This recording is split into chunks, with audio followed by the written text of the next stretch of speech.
Zyla-Care is natuurlijke selfcare, geïnspireerd op de rijke kruidenkennis uit onder andere Suriname. Voor vrouwen die willen herstellen, ontspannen en in balans komen in elke fase van het vrouw zijn. Of je nu net bent bevallen, je cyclus wilt ondersteunen of gewoon goed voor jezelf wilt zorgen. Zyla-Care is er voor jou. Onze pure kokosolie is perfect voor de tere babyhuid en de verzorging van moeders. Onze theesoorten en vaginale stoomkruiden brengen rust, reiniging en herstel. Gun het jezelf. Of geef het liefdevol cadeau aan iemand die het verdient. Zyla-Care. Pure aandacht met de kracht van de natuur. Bezoek onze website op www.zyla.care en volg ons op Instagram en Facebook.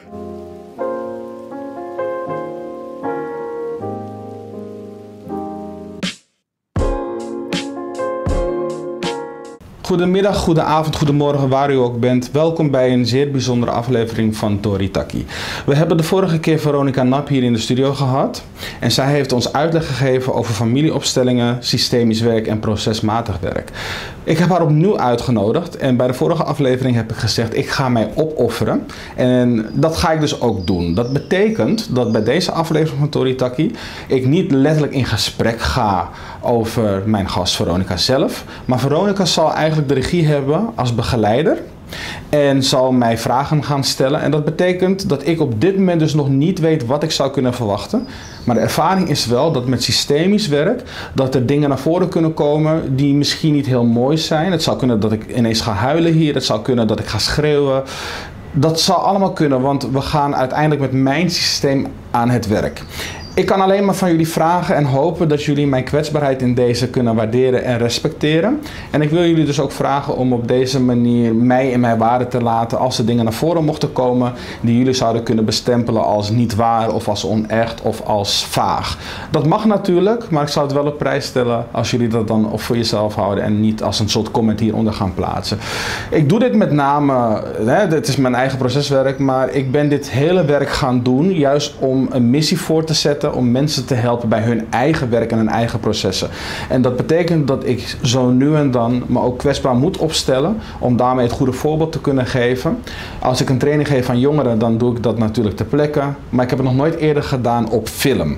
Dus dat doet natuurlijk wel wat met mij. Dat geeft wat spanning hier en daar. Maar ik ben wel in goede handen, daar kunt u zeker op vertrouwen. Veronica is hier in beeld. Het zou zomaar kunnen dat zij misschien af en toe een beroep doet op Bas Waterval, die ook in de studio aanwezig is, maar in principe achter de camera staat. En als hij misschien een bijdrage levert of wat zegt en u denkt van wie is die stem, dat is dus van Bas Waterval.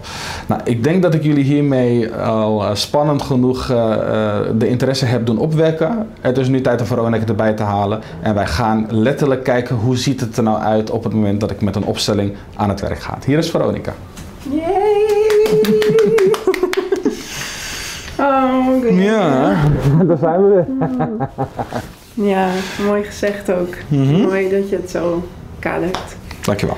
Nou, hoi allemaal, ik ben weer Veronica Nap en vandaag gaan we jullie meenemen in de wereld van familieopstellingen.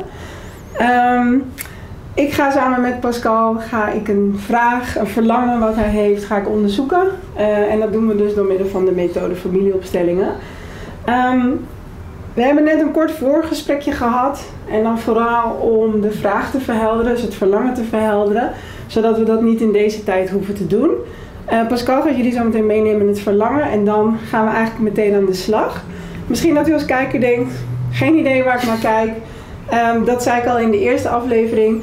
Het gaat vooral over het inzicht voor de persoon die de vraag stelt. En op het moment dat je naar een opstelling gaat en jezelf ook als representant, dus als waarnemer erbij bent, kan het zo zijn dat het je ook jezelf raakt. Dus laat je raken, maar misschien raakt het je niet en dat is ook oké. Alright. Nou, dan gaan we werken. Ik had de vorige keer al uitgelegd dat we met voorwerpen kunnen werken, dat we met grondankers kunnen werken. En vandaag hebben we A4'tjes mee om mee te werken. Oké. Die zetten we in de ruimte, zodat we vanuit daar kunnen kijken wat ontstaat er. Maar voordat we dat gaan doen, doe ik meestal een voorgesprek, dat hebben wij al gehad. Yeah. En dan is de vraag van mij en jou, wat is je verlangen? Dus als je morgen wakker wordt en het is anders, datgene waar je nu tegenaan loopt. Wat is er dan datgene wat je graag anders zou willen zien? Ik zou het zelf willen omschrijven als zelfliefde. In de zin van dat ik goed genoeg ben voor mezelf. En dat ik dus niet meer de geldingsdrang nodig heb. Of de reactie of het beeld van anderen. Of dat dan goedschiks of kwaadschiks is. Maar dat ik erop kan vertrouwen dat wat er met mij is, dat dat gewoon goed is. En als ik morgen wakker word, hoop ik daar heel veel rust in te kunnen vinden. En dat ik dus ook gewoon lekker mezelf kan zijn. Zonder dat ik de behoefte voel om ergens te overcompenseren of me te laten gelden. Zo zou ik het een beetje kunnen omschrijven. Ja, mooi, dankjewel. Als we kijken naar jouw familiesysteem, dus we gaan werken met jouw familiesysteem. De vorige keer had je het over de relatie met je vader en dat je die wat zwaarder voelde ten opzichte van je moeder. En dat misschien wel heel verrassend was en misschien ook wel verwarrend was met het verhaal wat je daarvoor misschien had gedacht. Ja. Dus dat is al heel mooi, dat verhalen die we soms vastzetten ook ons in stand houden in de pijn die er is. En op het moment dat je een opstelling doet, kan het zijn dat er dus een ander verhaal komt. Je gaat het herschrijven naar datgene wat er misschien wel eigenlijk echt is. Ja. Dus als we kijken naar jouw relatie met je vader, kan je dat omschrijven? Misschien is het goed om te vertellen dat mijn vader een paar jaar geleden is overleden. Maar mijn vader was voor mij een man naar wie ik heel erg opkeek. Een man die goed lachs was, heel veel warmte had als persoon. Vooral in mijn kinderjaren. En bekend als een lolbroek, maar tegelijkertijd ook als een charismatische man. Een hele wijze man. Iemand naar wie ik echt uren kon luisteren en heel graag van leerde. En als je me vraagt wat is dan de grootste les die hij me heeft geleerd, dan was het toch wel heel erg een stukje black awareness. En dat je daar een soort van trots uit moest halen. Dus hij stelde me voor aan revolutionaire types. En dat kan ik nu zeggen omdat ik in mijn werk best wel veel herkenning heb met wat revolutionaire types ook hebben gedaan. Dus in die zin is de legacy van mijn vader gaan voortleven in mij als persoon. Alleen als volwassene heb ik me niet altijd geaccepteerd gevoeld. Omdat ik toch wel anders was dan hij. En het gaf mij het gevoel dat hij daar niet altijd content mee was. Ja, dat ik niet de man was waarvan hij misschien, mijn beleving dan, wilde dat ik zou zijn of had moeten zijn. En dat heeft voor wrijving gezorgd in mijn volwassen leven. Ja. En als je zou kijken naar de vraag, op wie lijk je het meest? Wat zou je dan zeggen? Qua karakter bedoel je? Ja, of wat er bij je opkomt. Nou ja, daar gaan we weer. Ik wilde nu eigenlijk zeggen wat men tegen mij zegt. Maar als je mij vraagt wat herken ik zelf, denk ik dat ik veel van mijn primaire gevoelens van mijn moeder herken. We zijn ook op dezelfde dag jarig, dus dat is ook niet gek. En in het stukje rationele herken ik dan misschien meer mijn vader. En als ik ga kijken naar mezelf, heb ik wel iets ontwikkeld wat ik bij hun wat minder heb gezien. En dat is een stukje zelfreflectie. Eerlijk naar mezelf durven te kijken. En ook durven te zeggen van, hey, dit heeft ontwikkeling nodig. Vandaar dat ik ook aan mezelf ben gaan werken. Ja. Mooi. En jij bent in Nederland geboren. Ja. En hoe was de reis van je vader naar Nederland of in Suriname of misschien wel meerdere landen? Mijn vader is vanuit Suriname naar Nederland gekomen. Ik denk dat,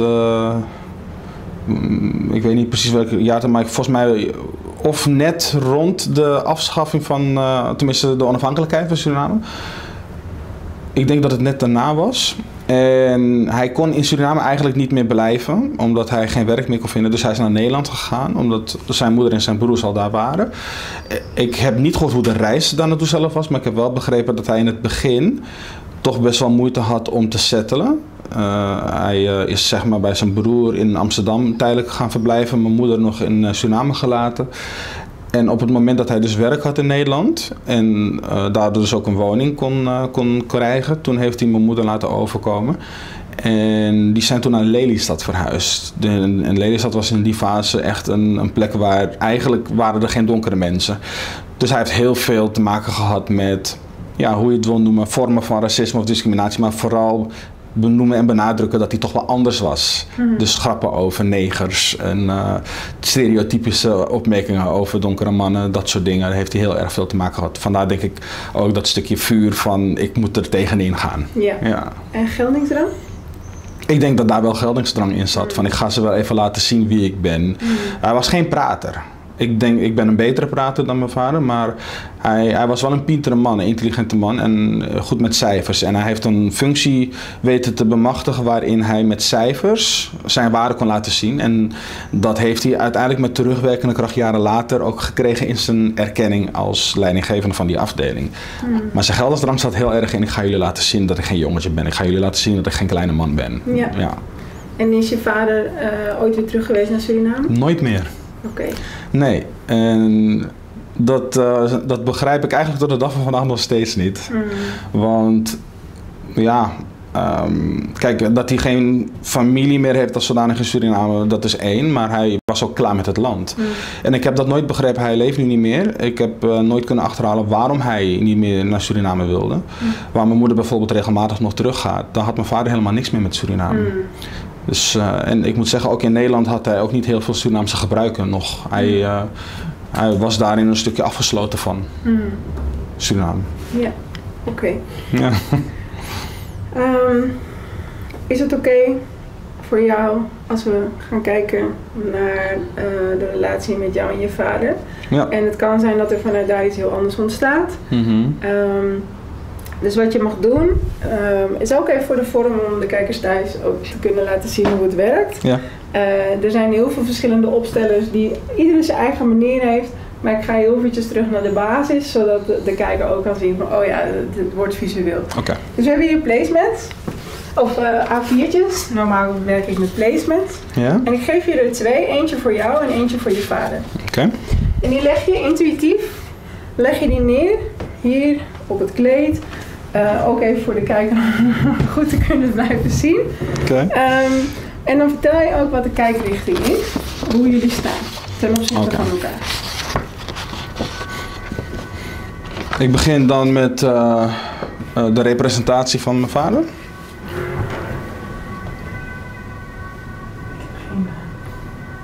Microfoon, denk ik niet.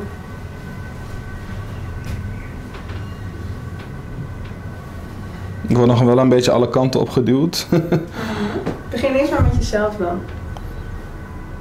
Oké, hij wilde wel zakken hier zo. Ja, begin maar eens met jezelf. Om het niet buiten jezelf te plaatsen, maar we het net over hadden. Kijk maar of het eerst bij jezelf. Oké, dan moet ik er even uit. Ja, even steeds kijken. Oké, dan begin ik met de representatie voor mezelf.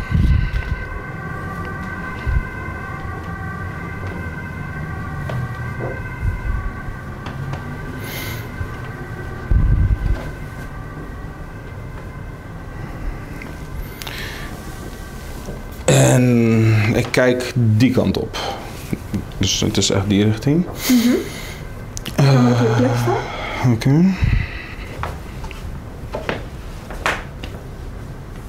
Heel typisch dat ik deze plek kies, want ik moet me weer klein houden. Typisch. En voel maar even waar je vader. Oh, wauw. Ik krijg meteen steek in mijn buik hier zo.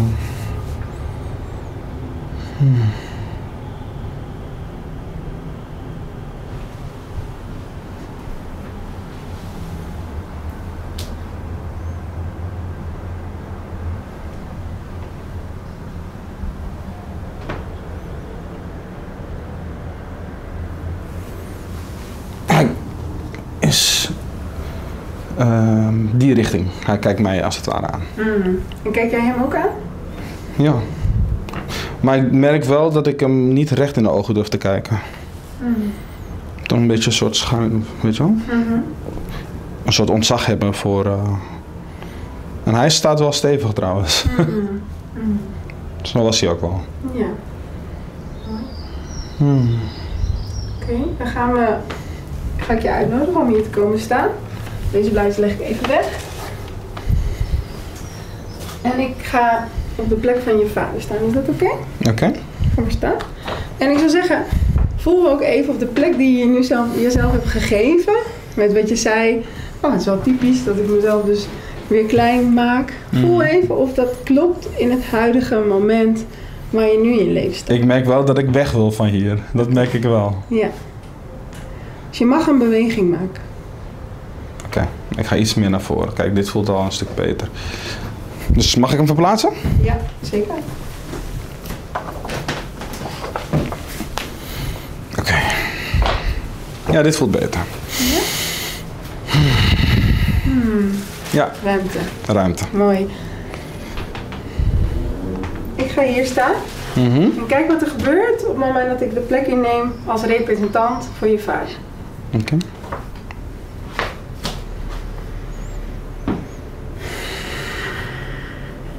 Ik voel meteen dat ik mijn jasje goed wil doen. Mijn blouseje, representatief moet ik eruit zien. En dat is wel even waar mijn aandacht naartoe gaat. Mijn representatie. Hoe laat ik me zien naar de buitenwereld? De energie is gelijk voelbaar. Ik ben wel verrast. Ik wist niet dat hij daar zo mee bezig was op die manier. Hij wekte altijd de indruk, I don't care, zeg maar. Dus dit vind ik verrassend. En ik moet wel zeggen dat ik er een vrolijkheid onder voel. Dat ik denk van, oh, dus zo was je. Dat merk ik heel erg. In het begin had ik heel erg verkramping. Dat ik dacht, oh, ik sta tegenover mijn vader. Dat vond ik spannend. Maar ik merk dat het nu al wat meer oké begint te voelen. Ik sta nog wel heel erg strak. Dus ik voel echt de behoefte dat ik iets losser wil gaan staan. Ja. Zo vind ik het fijn. Wat gebeurt er op het moment dat hij zijn ruimte inneemt ten opzichte van zijn zoon? Ik kijk graag naar jou, naar mijn vader nu in deze. Ik ben blij je te zien. En ik voel me verbonden met je. Ja. En ergens merk ik toch dat ik ook ergens een stukje goedkeuring wil hebben van hem. Van, zie je mij? Zoiets, zeg maar. Ja. Maar hij is maar heel... Hoe zeg je dat? Hij is niet heel groot aanwezig, dat gevoel, maar het is er wel. Oké. Ik kan hier voelen dat we tijd nodig hadden tussen elkaar. We hadden tijd nodig voor mezelf, om jou anders te kunnen zien. Maar ik heb nu die tijd gekregen. En ik zie je nu heel anders. Oké. En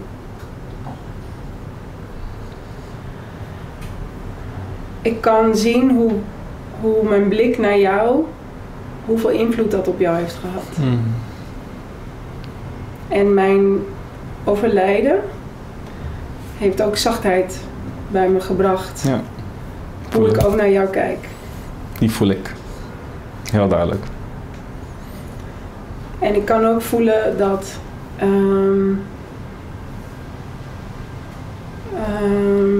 er ook een deel verhard is in mezelf. Maar dat heeft te maken met het verleden.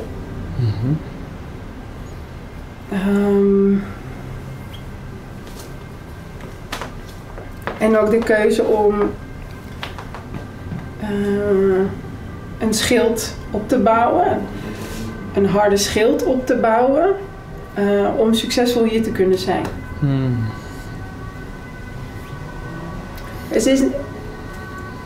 Het is meer alsof ik eelt heb. Dat is mijn schild. Dus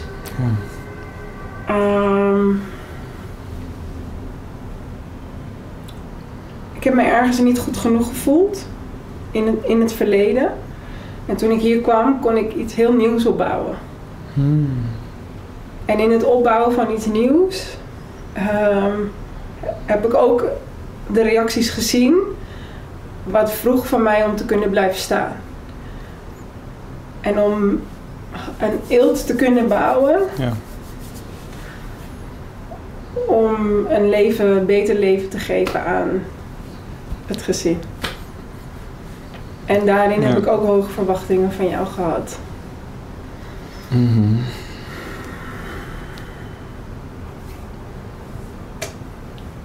En het voelt alsof ik dus ook niet terug kon. Want dan zou ik weer het oude zijn. Ja. Wat gebeurt er als ik dit tegen je zeg? Herkenning. Het resoneert en ik denk dat we meer op elkaar lijken dan dat jij wilde toegeven aan mij. En ik ben wel blij die herkenning bij je te zien. Want zo voel ik me namelijk ook. Of ik het van je heb overgenomen, dat weet ik niet. Maar ik heb wel hetzelfde gevoel. Dus ik ben blij dat ik daarin met jou samen een connectie kan hebben. En ik merk ook dat het mij een soort gerust maakt. Dat ik weet van, hé, ik ben niet gek, het ligt niet aan mij. En ik ben heel blij om je aanwezigheid te voelen in je spirit. Die is voor mij elke dag opnieuw heel voelbaar. Ja. En dat geeft me rust. Ja. Ja. Ik hoor je, maar ik voel je nog niet. En waarom ik je nog niet voel, is omdat ik nog steeds een aangepaste versie in mezelf voel, maar ook in jou voel. En zolang je je blijft aanpassen aan je omgeving, Ja. misschien wel verwesterd of niet. Ik kan voelen dat doordat ik de cultuur niet heb meegegeven, los van de kennis, dus de vuur en het temperament, dat vast zit. Het zit vast in mij en daardoor zie ik ook dat het heel beleefd is van jou naar mij. En beleefd is naar de buitenwereld. Terwijl als er meer vuur en passie bij komt, dan is het voelbaar hoe je jezelf neerzet in de wereld. Zonder de gepolijste versie. Ik merk wel dat ik herkenning heb bij wat je zegt, maar dat ik het ook moeilijk vind om daar te komen. Ik vind het moeilijk om bij die plek te komen, om dat toe te kunnen laten. Ik weet eerlijk gezegd niet hoe ik dat moet doen. Het is, het is een heel raar gevoel voor mij, want ik weet meestal wel wat ik moet doen en waar ik ben. Maar nu ben ik echt, dat ik denk, ik weet totaal niet waar ik moet zijn, wat ik moet doen. I don't know. Ja. Dat is wat ik voel. Ja. Ben je wel eens in Suriname geweest? Ja. Ik ben vaker dan hij teruggegaan. Vaker dan jij ben ik teruggegaan. Ja, ik ben met name na 2010, dus volgens mij iets na 20 jaar na mijn eerste keer. Maar daarna ben ik wel een stuk of 3 of 4 keer terug geweest. Ja. Hoe is het om daar te zijn? Suriname voelt als thuis. Suriname voelt alsof zodra de deuren van het vliegtuig open gaan en ik in de Amazone ben, kippenvel. Alsof de voorouders vandaar zeggen welkom thuis zoon. Ik voel me echt gedragen. En lekker. Ja. Ja. Ik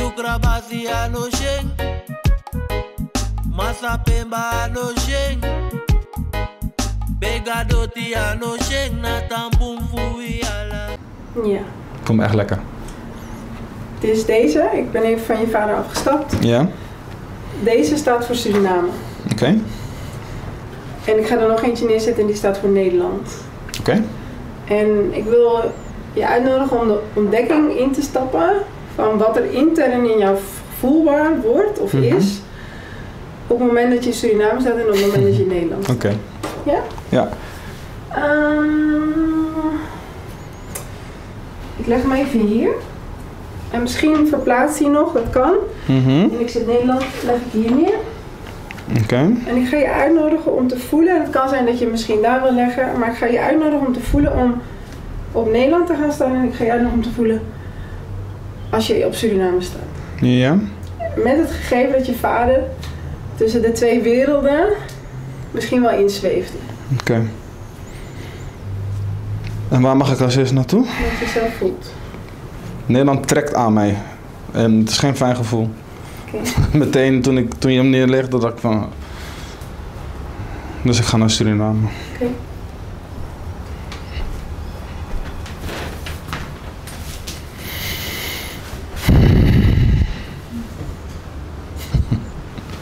Ja, hier is rust. Daar had ik ongemak, pijntjes. Hier, ja. Hier word ik blij van binnen. Dat is Suriname. Wat is met je gevoel? Het lijkt alsof, zeg maar, een soort innerlijke rust is gekomen. En in die innerlijke rust is ook een stukje connectie van... hoe kan ik dit in een gevoel uitleggen? Je voelt een verbondenheid. Je voelt dat je compleet bent. Ik hoef niet te zoeken. Ik hoef niet te raar. Ik hoef niet na te denken. Het is er en het is goed. Dit is wat ik voel hier. Dat is wat ik voel. Ja. Oké, kijk eens wat je voelt in Nederland. Weerstand. Ik voel nu al weerstand.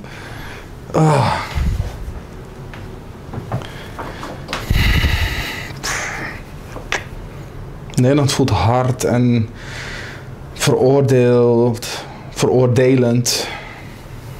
Ik voel meteen dat mijn lichaam raar gaat doen.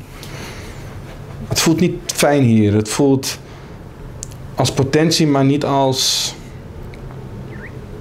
kloppend. En ik merk dat nu ik het uitspreek, komt er meteen een stukje ontspanning in me. Ik heb het meteen uitgesproken en het voelt nu gewoon eigenlijk als, ja, oké, ik ben oké. Letterlijk. Nu gezegd. Dat. Oké. Ja. Best snel. En wat zou je willen zeggen tegen je vader met het gegeven dat je nu beide voelt hoe het is op de verschillende plekken?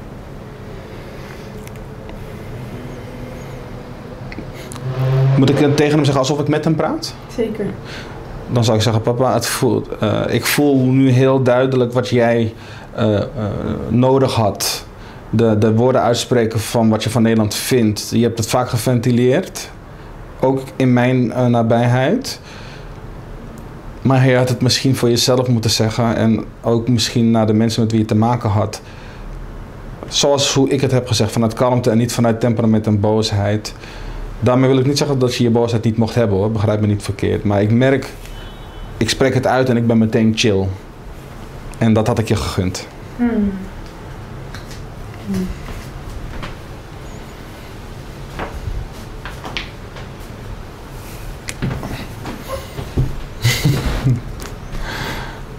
Ja, waar zijn we weer? Jeetje.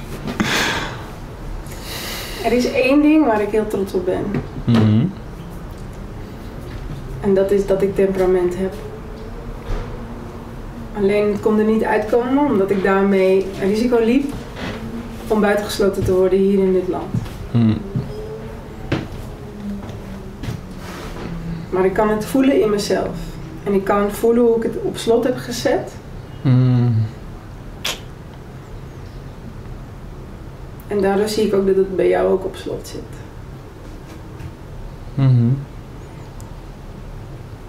Dus wat ik jou gun, is dat je voelt dat je jezelf mag uiten. Zowel op die plek als op die plek. En dat je bevrijd mag zijn van hetgene waar ik in mezelf vast heb gezeten. En dat je dit niet hoeft te dragen, want dit is van mij. En de keuze om hier naartoe te gaan, dat is de consequentie geweest van toen in die tijd. Maar voor jou is het anders. Wat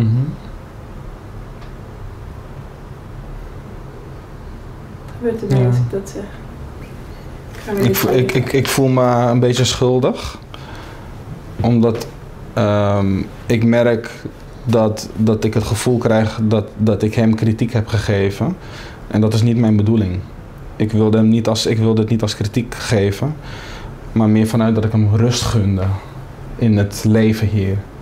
Dat is wat ik bedoel. En ik ben heel blij om te horen dat hij trots is op zijn temperament. Maar dat hij in zijn rust mij misschien daarmee ook heeft laten zien dat ik me apart moet gedragen. Omdat ik mijn temperament ook niet laat gelden. En ik ben bang voor mijn temperament. Omdat ik de ervaring heb dat als ik mijn temperament laat gelden, dat ik mensen bang maak. En dat is niet wie ik wil zijn. En ja. Maar ja, er zit vuur. Als het al denkt, ja, wat men denkt is niet belangrijk. Er zit vuur.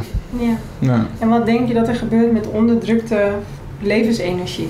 Dus we kunnen het vuur noemen, we kunnen het temperament voelen, we kunnen het cultuur noemen, we kunnen het taal, non-verbale communicatie, verbale communicatie, we kunnen het allemaal een naam geven. Maar wat denk je dat er gebeurt als je je natuur onderdrukt? Dat je niet gelukkig gaat worden. Dat je het gevoel hebt dat je continu maar bezig bent met dingen dragen die niet van jou zijn en daardoor jezelf zwaarte geeft. En dat je dus niet kan zijn en daar kan staan. Ja, of hier kan staan. En daar. Of staan op jezelf. Ja. Dat is wat er in me opkomt. Ja, en op het moment dat je dus bezig bent om je plek te veroveren met een misschien aangepaste versie, ben je dan bezig met jezelf en met zelfliefde of ben je bezig met de buitenkant, met de buitenwereld? Mezelf accepteren? Dan ben ik met zelfliefde bezig. Als je je temperament inhoudt, of als je je vuur, of als je je cultuur, of je passie, of... Als ik die voor me hou, bedoel je? Ja. Nee, dan, als ik dat voor me hou, dan ben ik niet met zelfliefde bezig. Dan ben ik bezig met aardig gevonden worden. Ja. En daar, dat voelt niet kloppend. Dat voelt nodig, maar niet kloppend. Ja. Ja. Ja. Kun je zeggen tegen je vader: dankjewel. Vanuit mij of Nederland? Vanuit jezelf.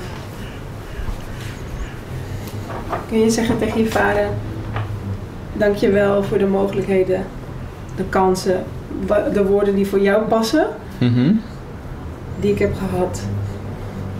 Zeker. Papa, dankjewel voor alles wat je voor mij hebt gedaan. Je was mijn grootste rots, mijn steun en toeverlaat. Dat ben je nog steeds in geest.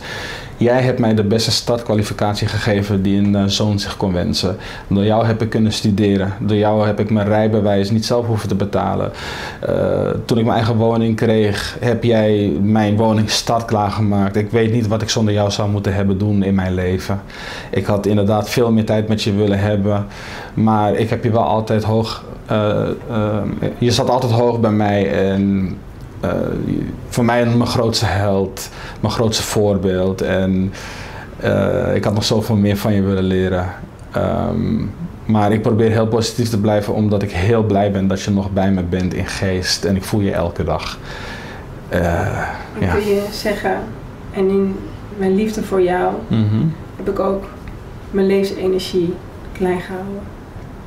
In mijn liefde voor jou heb ik ook mijn eigen levensenergie klein gehouden.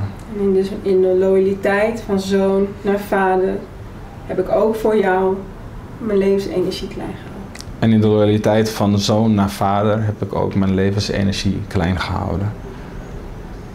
En ik zie nu dat het me blokkeert. En ik zie nu dat het me blokkeert. Dus papa, hoe je hem wil noemen. Dus papa? Ik laat deze verantwoordelijkheid bij jou. Dus papa, ik laat nu deze verantwoordelijkheid bij jou. En ik kies ervoor om alles wat ik van mijn Nederlandse roots en van mijn Surinaamse roots heb meegekregen, om dat ten volste voorwaarts door te leven. En ik kies ervoor om alles wat ik van mijn Nederlandse roots en van mijn Surinaamse roots heb meegekregen, ten volste te gaan leven. Voorwaarts, in mijn kinderen, in alles wat je doet. Voorwaarts in alles wat ik doe, naar mijn kinderen toe, naar mijn gezondheid toe, naar mijn werk toe. Alles wat voor mij kloppend voelt, dat ga ik nu toelaten. Even checken. Ik ga van je vader af. Hoe is dit om uit te spreken?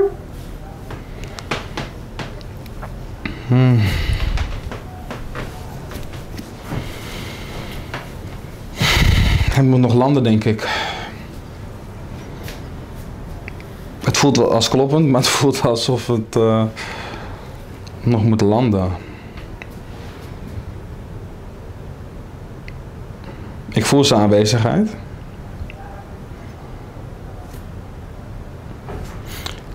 Het voelt ook alsof ik nog te veel in dat geremde zit, zeg maar.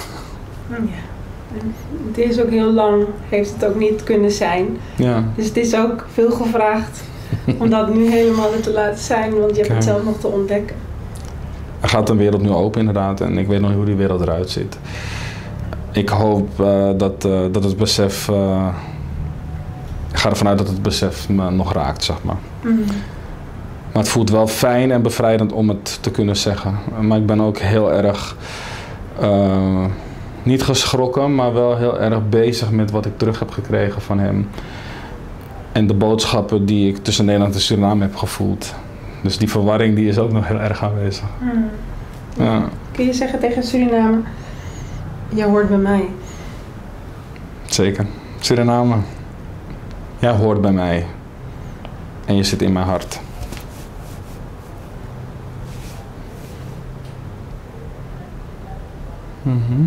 Hoe is dat om te zeggen? Ik heb heel veel trots voor het gevoel van Suriname.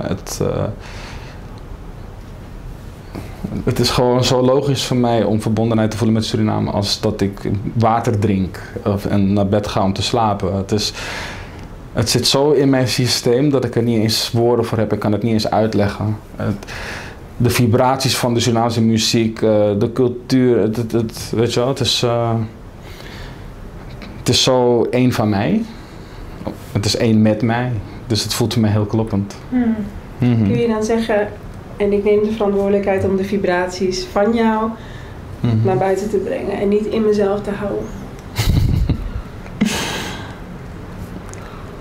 En ik kies ervoor om de vibraties Suriname van jou naar buiten te laten gaan en niet meer voor mezelf te houden. Zoals mijn vader heeft moeten doen. Zoals mijn vader dat heeft moeten doen. En velen. En velen met ons. Dan kun je kijken naar Nederland.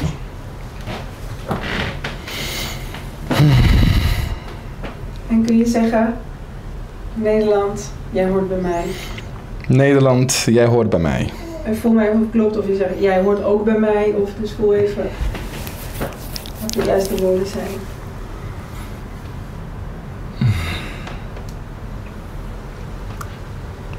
Nederland, jij hoort ook bij mij.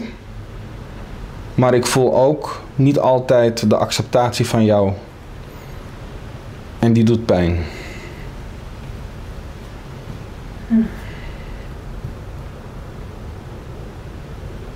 Ik moet me aanpassen om gezien te worden en er te mogen zijn. En dat voelt niet goed. Ik ben net zo Nederlands als dat ik Surinaams ben. En die kant wil ik ook laten zien.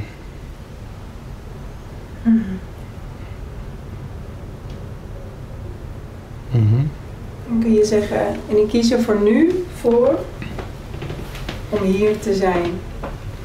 En ik kies er voor nu voor om hier te zijn. In Nederland. In Nederland.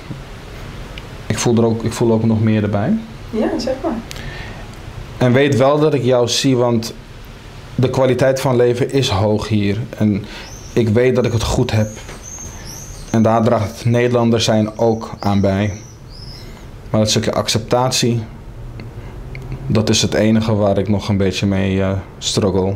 Maar daar gaan we vanaf nu veranderingen brengen. Ja, dus zelfs in dat delen zit alweer een klein stukje weer dat je jezelf klein maakt. Wat dus niet hoeft. Waarbij je dus, ja, het klopt, de kansen, ja, misschien. Maar daar heeft hij voor gekozen. Dus ja, het geeft je dat. Maar dat betekent niet dat je je daarvoor hebt klein te maken. Okay. Dus je mag tegen jezelf, tegen Nederland zeggen, net als ieder ander verdien ik dit ook. Net als ieder ander verdien ik dit ook. En heb ik mijn plek hier in Nederland. En heb ik mijn plek hier in Nederland. Als Nederlander.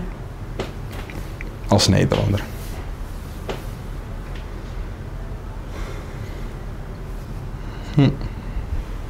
Hoe is het nu? Nu begint het hier ook een beetje ontspannen te voelen. Nu begint het hier ook een beetje ontspannen te voelen. Ja. Wilt u wat zeggen? Nee, is goed.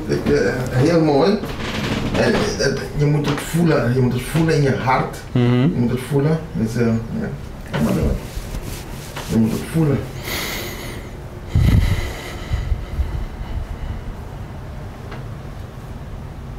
Accepteer het. En laat los.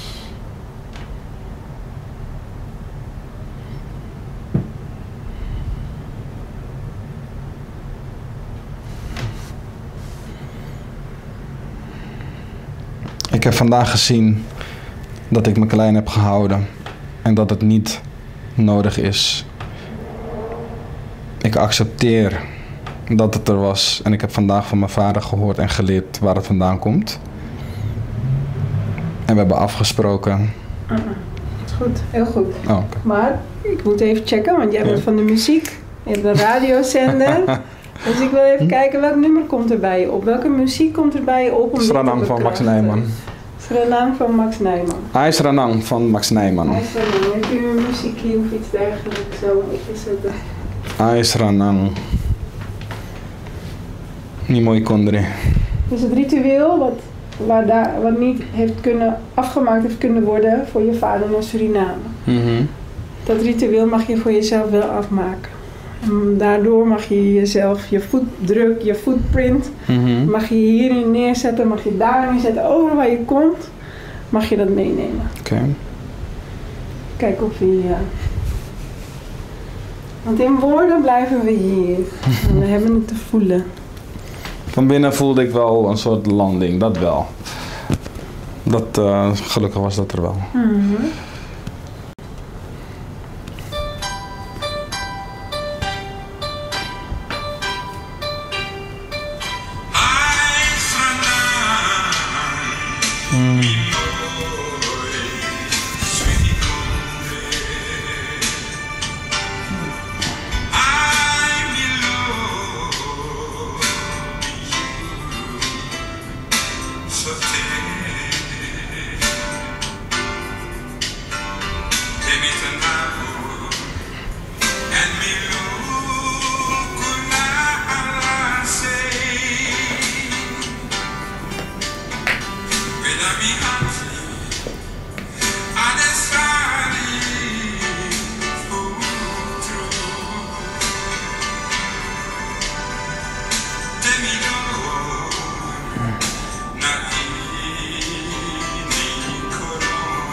Kijk eens of je Suriname kunt meenemen naar de plek wat goed voor jou.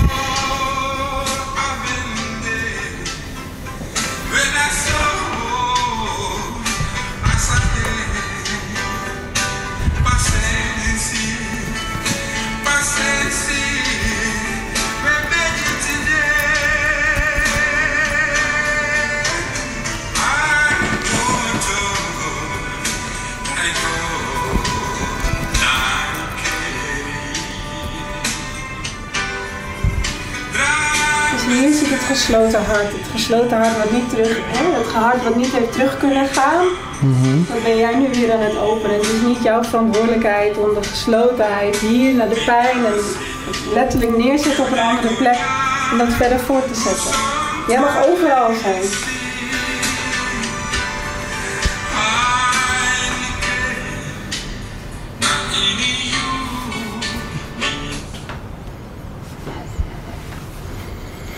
Hoe is het bij u? Goed, ik ben blij om het zo te zien en dat het aard komt omhoog. Dat is goed. Ja. Dus neem de tijd om dit wat meer te laten landen. Om Suriname altijd mee te nemen in je hart. Om je authentiek naar buiten te brengen als Nederlander, als Europees, als man met geschiedenis. De zoon van vader en moeder. En om te kiezen om ergens te zijn met het hart. Ja, komt veel, er gebeurt veel. Spreek je uit. Wat Ik heb nooit eerder begrepen waarom de film One People zoveel met me deed, maar nu snap ik het. Ik was 16, 17 jaar toen ik het voor het eerst zag, die film. En het raakte me zo, het verhaal van Roy die terugging naar Suriname en niet meer terug kwam naar Nederland. En de cultuur en wat ik dus in mindere mate heb meegekregen, dat zag ik. Zag mijn land, ik zag waar ik vandaan kwam, mijn cultuur. Ik kon de dialogen uit het hoofd. En nu snap ik waarom. Dat komt heel erg naar voren. Nu snap ik heel erg van, ik heb die verbintenis gevoeld, maar dan in de vorm van Roy, van Borge Breveld. En die komt heel sterk naar boven. Ja. Dat, ja. Heel goed. En dat moet je voelen. En dat is liefde. Dat is jij. Je bent je eigen baas. Jij maakt je deur open, jij sluit je deur. Jij moet de sleutel hebben in jouw handen. Dat ben jij. Mooi. Hij zit achter de schermen, maar dat is goed hoor. Ja, dus wat heel belangrijk is dat je hier de ruimte voor geeft. En dat je ook in de vorm van een ritueel, misschien wel op het moment dat je weer terug gaat naar Suriname, misschien ook iets meeneemt voor je vader. Maar je bent niet daarvoor verantwoordelijk. Het gaat over dat jij Suriname met je meeneemt. Je hebt al een mooie ketting, maar misschien is er iets wat je van het land moet meenemen. Misschien is het een steen, misschien heb je het al. En dat je het met je meedraagt, zodat er uiting aangegeven mag worden. Want zoals ik je ken, is er heel veel vibratie, maar ik wil het ook voelen.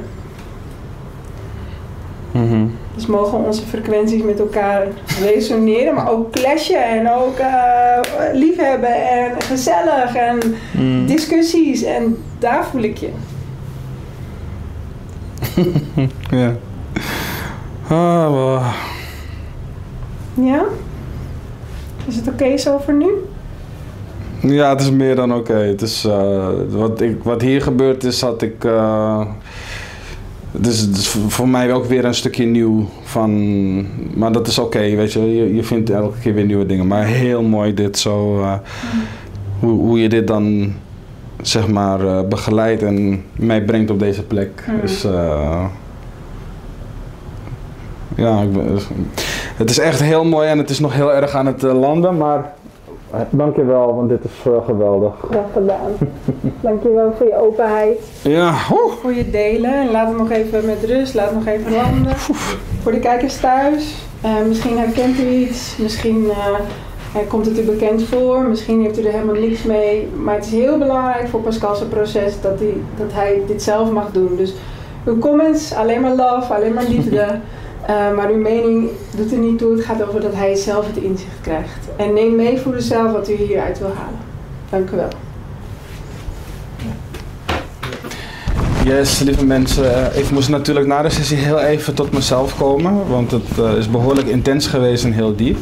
En wat ik vooral wil zeggen is dat ik me nu heel erg lekker voel. Ik ben op een plek gegaan waarvan ik nog niet wist dat die er was. En ik ben vooral heel blij met de uitkomst. Ik heb een verbinding gevoeld met Suriname. Ik ben opgegroeid in Nederland, dus voor mij is het misschien wat anders dan voor de mensen vanuit Suriname die kijken. Maar laten we vooropstellen dat deze sessie mij heel erg heeft geholpen om weer een stukje tot mezelf te komen. Qua zelfacceptatie en daarom dus ook naar een stukje zelfliefde. Ik ben heel blij dat ik ook antwoorden heb gekregen in de relatie met mijn vader die ik daarin had. Hè. Het niet zo makkelijk durven uit te spreken. En toch ook terug te krijgen van ik was sterk. En ik heb jou daardoor misschien ook laten zien dat je ook sterk moest zijn. Maar uiteindelijk put dat uit. En die uitputting is nu een soort van uit mijn systeem aan het gaan. Nog steeds terwijl ik dit aan het praten ben. Het is letterlijk uit mijn systeem aan het gaan. En ik voel letterlijk met de seconde voel ik me meer tot rust en tot mezelf komen. Dus ik ben heel blij en heel dankbaar voor Veronica om dit te doen. En ook door de woorden van Baas Waterval. Die me natuurlijk al een tijdje ziet. En ook heeft begeleid. Die heeft ook bij mij gezien en coachend toegesproken vanuit achter de schermen. Dus het was dubbel zo bijzonder dat ik tweeledig ben begeleid en ben geholpen zo. Dus in ieder geval, u hoeft zich geen zorgen over mij te maken, ik ben helemaal oké en ik kan het aan ieder van harte aanraden. Veel succes daarbij. Zorgen moet je doen, niet maken. Zorg is persoonlijk. Onze jongste patiënten krijgen daarom bij de huisartsenspoedpost ook een persoonlijke behandeling. Onze artsen zijn zeer bekwaam in het opvangen en behandelen van uw kind. Huisartsenspoedpost Suriname. Uw zorg is onze zorg.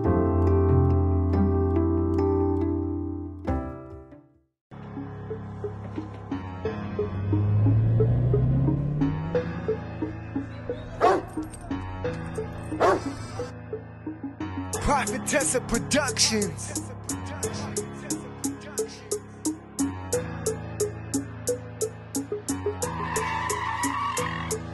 I don't know you, what the fuck you won't say to me. I'm telling you, don't play with me. You'll get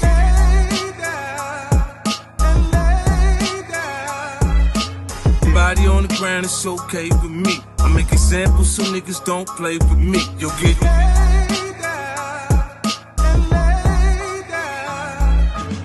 I make the bed rock like I'm on a yacht. Shit, citation, ting quick, lick my cockpit. Times money, check my tourbillon movement. I'm rich, bitch. I say move, you get the move.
Suriname is mijn vaderland, yeah.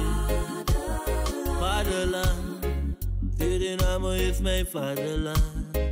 Suriname is een heilig land, maar we doen wat we onheilig staan.